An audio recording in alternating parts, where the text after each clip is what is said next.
What you need to know when moving to Copenhagen, it's a great city on the one hand, but it's tough to move here. It's not easy. For me, for example, I don't have a washing machine in my apartment, and every single laundry is an event. I have to plan it.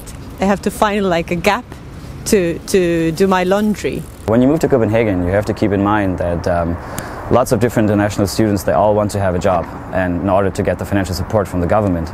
So be aware that you need a lot of money on your savings to actually survive the first month, because it can be a really rough thing to find a job over here and can take a long time. Once you start the ball rolling and make your first contact, the rest will fall into place. It's the process that you have to go through to get yourself set up. But once that's done, it's great. It's a fun city, and there's just lots of services, lots of things to do. For me, it took a while with the paper stuff.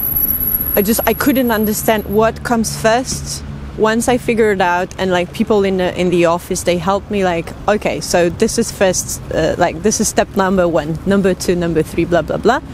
So it kind of like moved a little bit, but on the beginning it was like, what? So I think the most common mistake with people who are moving to Copenhagen is that you can be quite unprepared regarding the place you're going to live in. If you don't have enough resources, it can become a struggle just to live off hotels and short-term rentings. The Danes take the red man and the green man very seriously. You do not cross on a red. Even if you can see there's no traffic either way, you wait for the green man. It's kind of a socially frowned upon to cross on a red.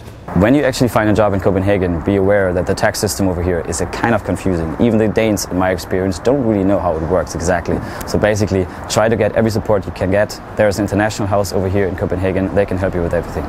I moved from another EU country, so there was limited paperwork I had to do. I had to go to an office, I think it's called the Boer service, something like that.